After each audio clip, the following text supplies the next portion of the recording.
Hoje conversando com você sobre meio-irmão. Você tem um meio-irmão? Como é que você se relaciona? Você tem esse sentimento de ser meio ou é irmão completo? Né? Essa é a grande questão. Como lidar com o ciúme das crianças nessa situação, né? Quando elas não querem dividir o pai, mãe. É seu pai, é meu pai. Como lidar com isso? Bom, a gente tem que primeiro entender que em uma família, em qualquer grupo, sala de aula, trabalho, todos nós temos um papel. E quando você entra nesse grupo, você fala assim, qual vai ser meu papel aqui? Eu posso ser a engraçada do grupo, ele pode ser o inteligente, o outro pode ser o líder. E às vezes, quando a criança, ela tem o papai e a mamãe dela, ela é a engraçada da casa. Papai e mamãe se separaram, eu vou pro, né, vai se formar um novo núcleo. Quem é que está do outro lado? Será que ele é o engraçado? Se ele for engraçado, o que vai restar para eu ser? Claro que isso não é claro na nossa mente, não é consciente. Para alguns pode até ser. Realmente, sim, a pessoa se conhece tanto que ela sabe que esse é o desafio dela. Mas em outros casos, ela fala assim, bom, eu sou a queridinha do papai. Vai entrar uma outra menina, será que ela vai ser queridinha do meu pai? Então aí entra essa questão do ciúme, da insegurança, da incerteza, que é o que pode causar essa insegurança na criança. Todos nós precisamos de um tempo de adaptação. Todos nós. Quando nascemos, a gente precisa de 3 meses para se adaptar ao mundo. Na carteira de trabalho, são 3 meses de experiência. Verdade. Quando vamos morar no exterior, os 3 primeiros meses são os mais delicados. São 3 meses. O papel do pai e da mãe para essa facilidade na adaptação é fundamental. Não há como fugir da adaptação dos 3 meses. Você entender como é que é a nova cama, como é que é o cheiro da nova casa que você vai dormir, tudo, em todos os sentidos mesmo, de tato, de audição, tudo acaba interferindo na gente. E como serão esses 3 primeiros meses, uma casa nova, quando a gente vai se mudar para uma casa nova também, os vizinhos, o som, os 3 primeiros meses são mais delicados. Os pais precisam facilitar essa adaptação, dando muita atenção. Quando a criança ela entra na família e pergunta qual vai ser meu papel nessa nova família, também, no fundo, o que ela quer é assim, qual vai ser meu papel para continuar tendo a atenção do meu pai e da minha mãe?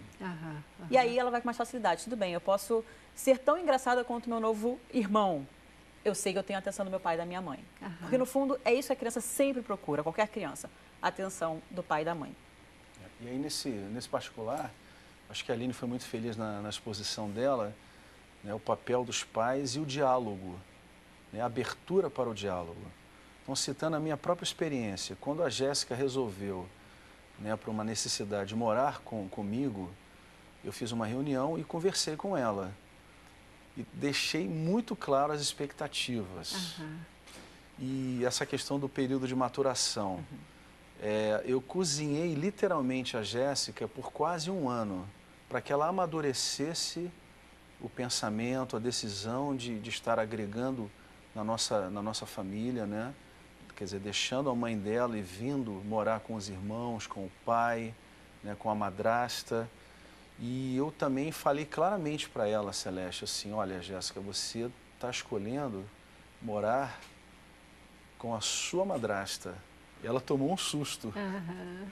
Eu falei assim, olha, filha, papai sai de manhã e chega em casa super tarde, então o seu tempo maior de convívio vai ser com a Cláudia, com a madrasta. Papai vai chegar em casa no final da tarde, início da noite. Então, assim, você está consciente disso? Então, procurei, assim, colocar ela muito ciente da nova realidade que ela estaria inserida. Que a dinâmica da casa seria diferente, que a personalidade da Cláudia era diferente.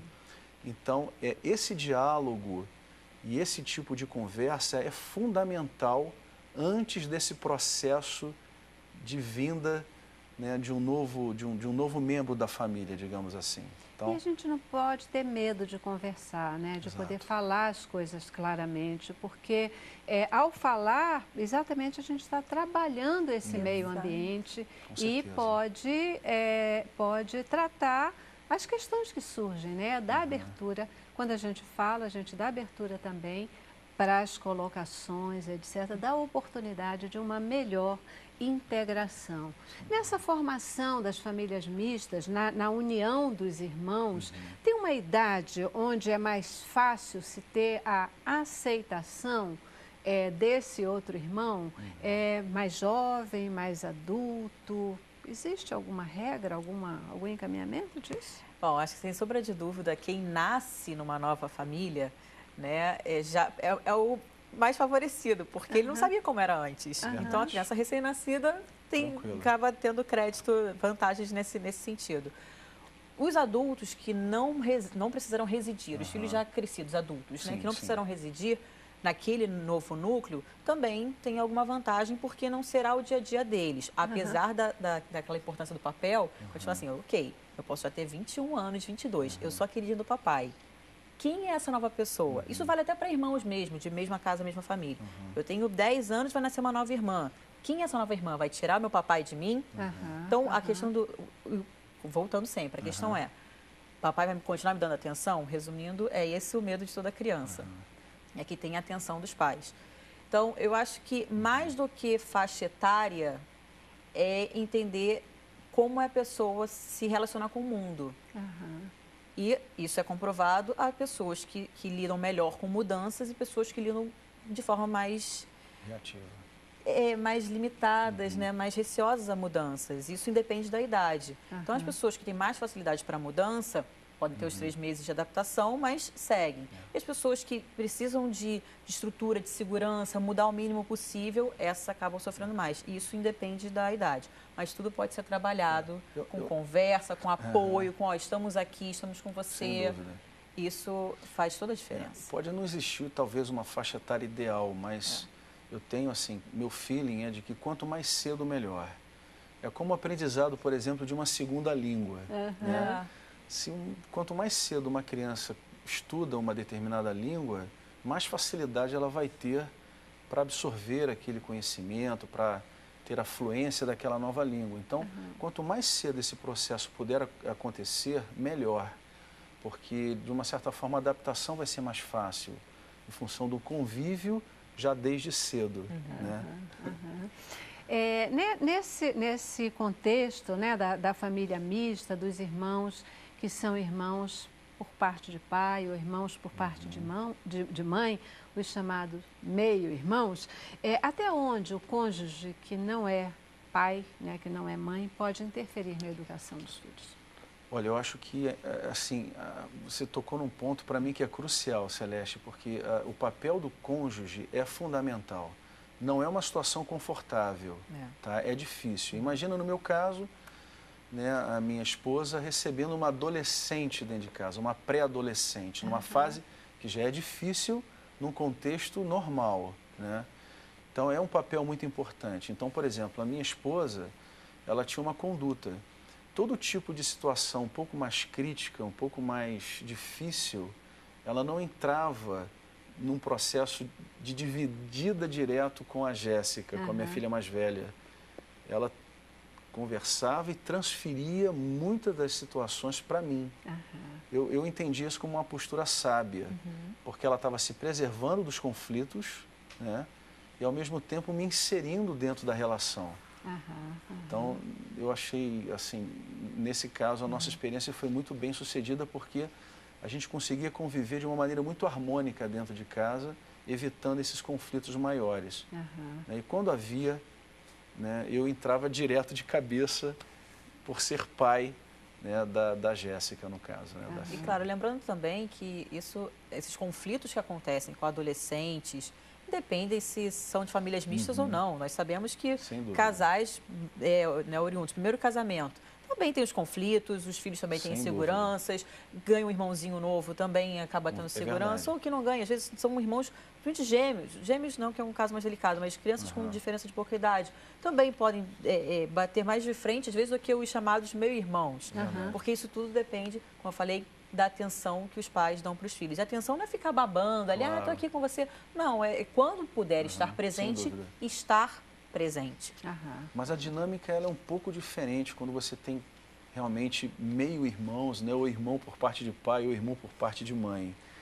Se a gente pegar a própria Bíblia, por exemplo, né, pegar a família de José, eram vários irmãos do mesmo pai, mas de mães diferentes.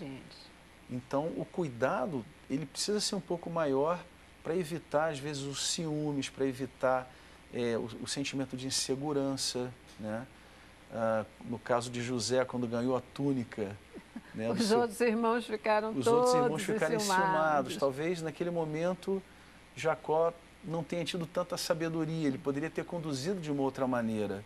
Então esse tipo de cuidado, se puder acontecer, eu acho ele é muito válido, né? Quer dizer, o pai ou a mãe, né, procurar equilibrar essas relações, dando o tempo necessário para cada filho, independente de ser, né, da mãe ou dos dois, do casal. Eu acho que esse tipo de discernimento, o pai e a mãe tem que ter de uma maneira muito equilibrada dentro da família. Não, concordo, assim, e realmente eu endosso o que você diz. Assim, claro que em situações de novas famílias, novos núcleos, é muito mais delicado. Muito mais. Mas, assim, existe também nos núcleos únicos, né? A família original, só isso que eu quis dizer. Mas Claro. com certeza... eu acho que Não, ficou sem clara dúvida. a sua colocação. E a questão, e eu acho que é um ponto de atenção, né? E o que fica colocado aqui é que esse casal, ele precisa mesmo dar atenção, ele precisa entender. Porque a gente está falando aqui, agora, né, acabamos falando mais do ponto de vista do casal, do ponto de vista do pai, do ponto de vista da mãe. Eu vou já mudar o ângulo de visão dessa história, né? Mas é o que a gente está colocando aqui. Precisa ter um ponto de atenção, né?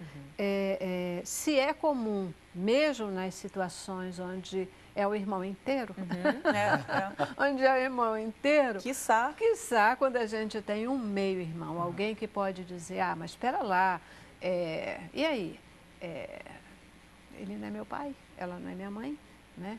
Ou vai tirar onda e chegar e dizer assim, mas espera lá, eu sou, a expressão não vem assim, né? Mas eu sou filho inteiro. Ele é meu pai e minha mãe, né? Mas não é, você não é filho dela, alguma coisa assim. Porque criança não é mole também, né? Criança não é mole, criança sabe também provocar esse tipo de situação. Então, desse bloco, eu acho que fica mesmo essa questão de que é preciso uma atenção especial do casal, né, nessa situação, é preciso um olhar especial, é preciso ter sabedoria para lidar com os problemas, para lidar com a afetividade, né, e cuidar para que essa criança, esse filho não se sinta preterido, não se sinta deixado de lado, né. Afinal de contas, ele pode já ter uma história de meio e o que a gente quer é que ele se sinta inteiro. Inteiro por completo, né? Eu já preciso ir para o intervalo, vou dar nossa outra paradinha e a gente volta para continuar conversando. Eu queria saber de vocês, como lidar com a situação onde essa própria criança chega e diz, mas você não é meu pai, você não é minha mãe. E aí, como é que a gente faz? Intervalo. Cabeça pra cima. Eu quero